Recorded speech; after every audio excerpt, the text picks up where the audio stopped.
That's better. This morning's gospel reading comes from Luke. We've jumped from 19 to 20, and we jumped to verse 27. A quick placement of where we are at the moment. Jesus is now in Jerusalem. This whole series has been Jesus traveling to Jerusalem. Jesus is now in Jerusalem. He has already had the Palm Sunday, I guess we'd say, the parade and the palms and the exclamation of the large crowds. He had his little temple cleaning fit that disturbed a lot of folks. And now he's teaching in the temple. And just before this, some Pharisees had tried to corner him because nobody's happy that he's caused quite a ruckus and taken the lion's share of the fame. And now, so the Pharisees had come up to him and said, what about taxes? And rather than being caught up, because it was one of those no-win things, he said, show me a coin. And you know that story. And he said, whose picture's on it? Caesar's. He said, give to Caesar what is Caesar's. Well, the Pharisees just they were the religious leaders. They kind of just slid back after that. And now, today's passage, starting at verse 27. Now, some of the Sadducees, who say there is no resurrection, came to Jesus with the question. Teacher, they said, Moses wrote for us that if a man's brother dies and leaves a wife with no children, a man must marry the widow of an offspring or his brother. Now there were 7 brothers. The first one married the widow and dies childless. The second, and then the third man marries her, and in the same way, the 7 died, leaving no children. Finally, and I'll add mercifully, the woman dies too. Now then, in the resurrection, whose wife will she be, since there are 7 who married her? Jesus replied, the people of this age marry and are given into marriage. But those who are considered worthy of taking part in the age to come and in the resurrection from the dead will neither marry nor be given in marriage. And they can no longer die, for they are like angels. They are God's children, and since they are children of the resurrection.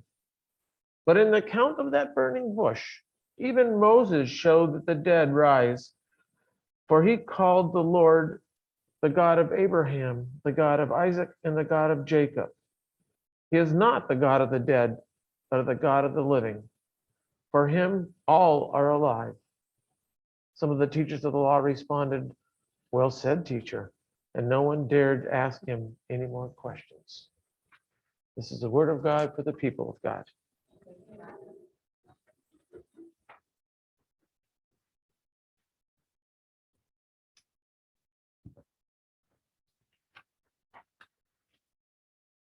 Luke likes these type of stories. Whenever Jesus gets tried to be cornered and those who seek to outsmart him, they're always even trying to trap him. There's large crowds, so they can't really just have him arrested and hauled off, or there would be riots.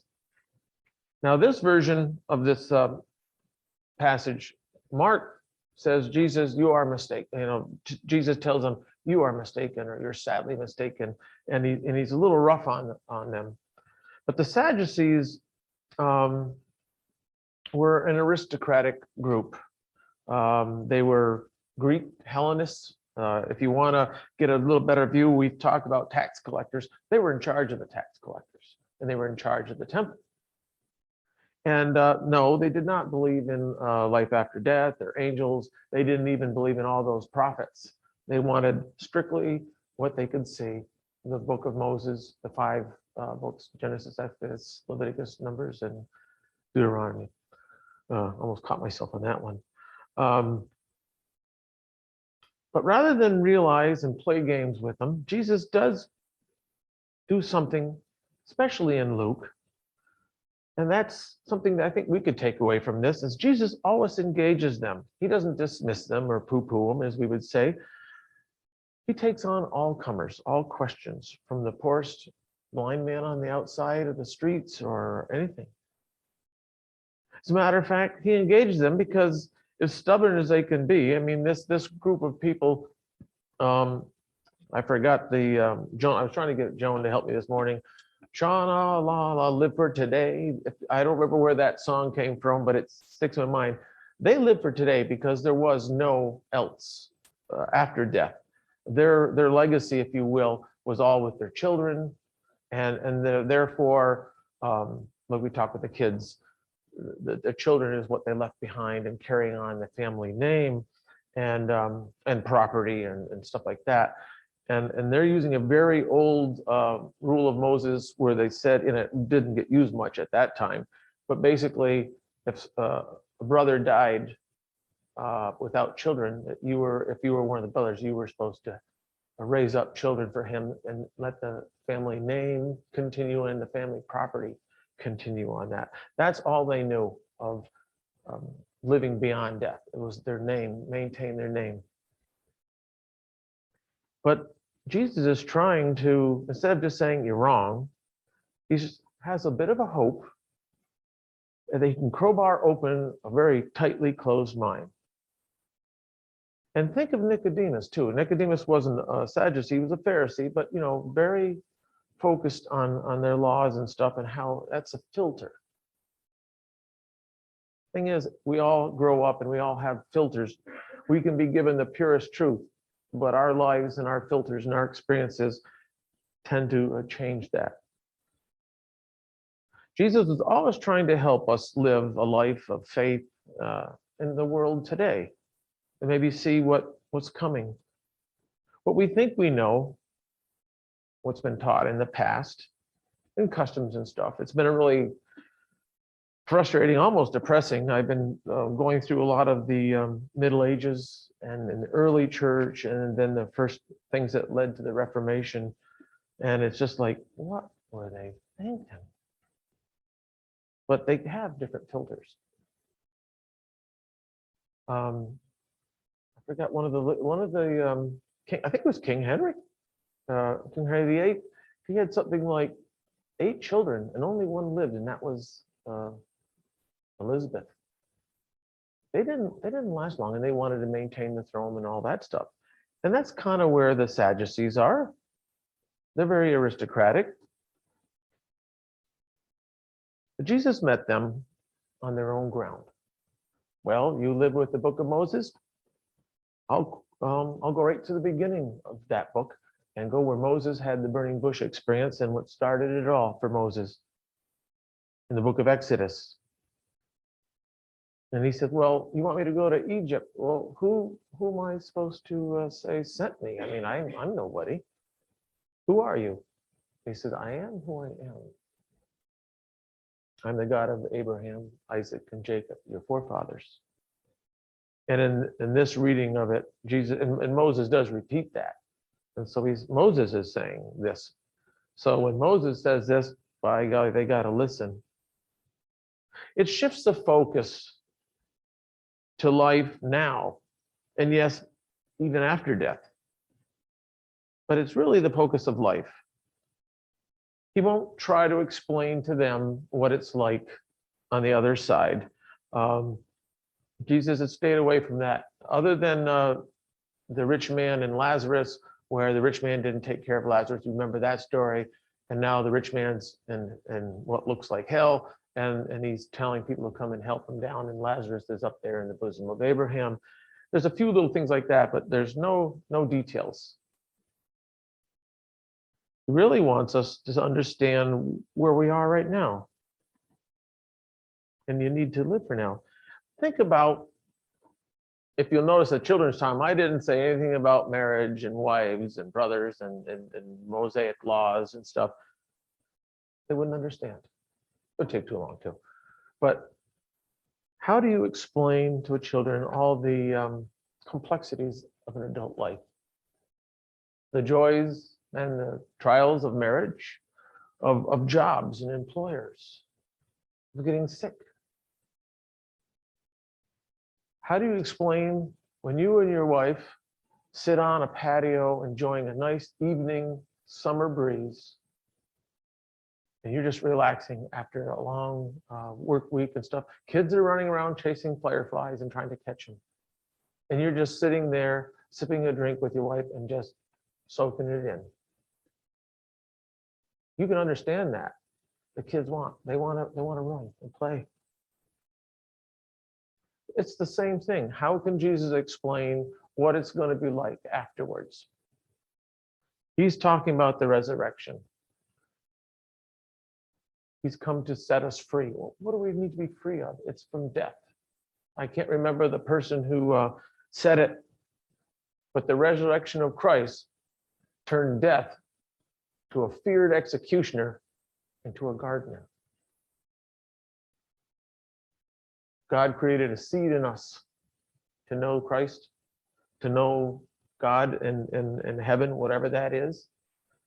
And instead of burying us in fear, death plants that seed and we go on.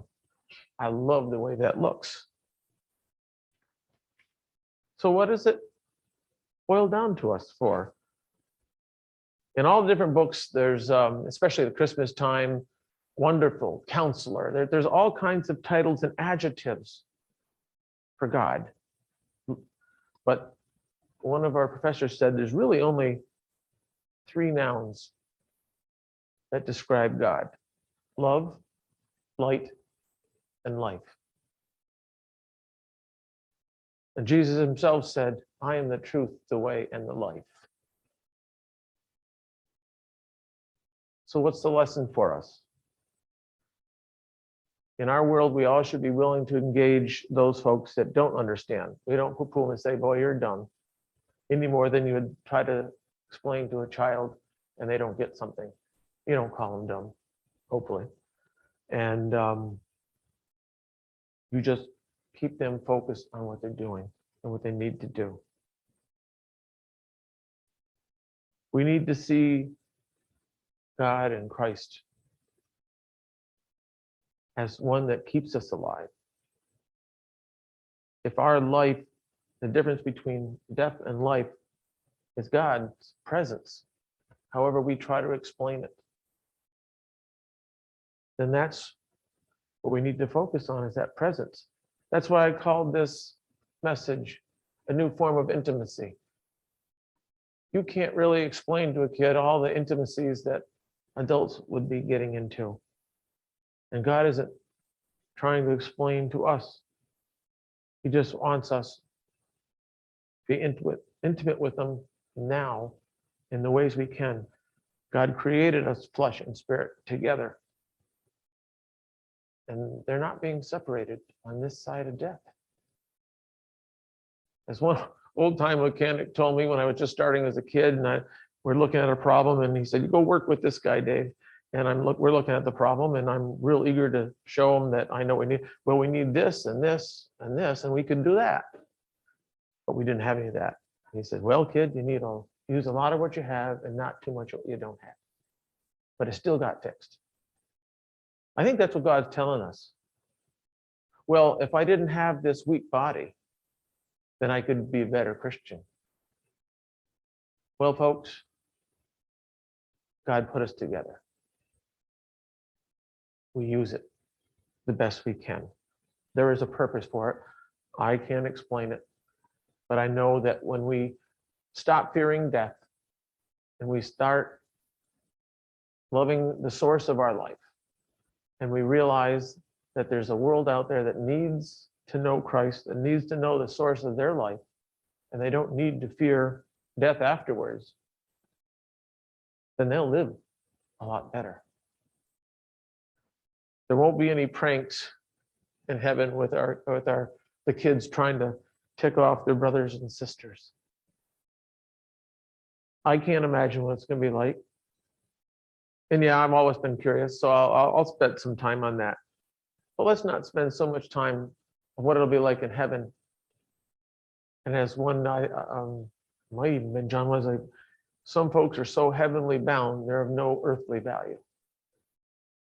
We're told to go out and share the gospel, share the good news. there is not just life after death.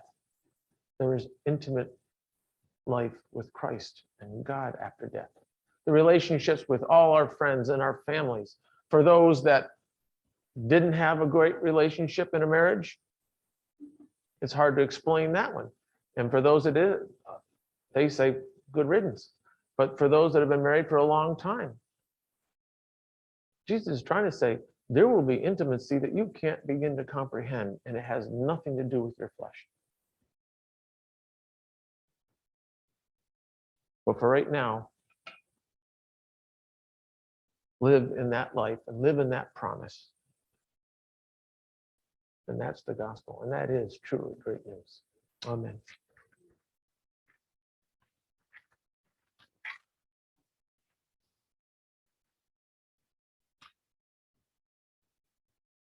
Of all the songs we picked, I picked an older one because they said you should try to get some that the folks would know.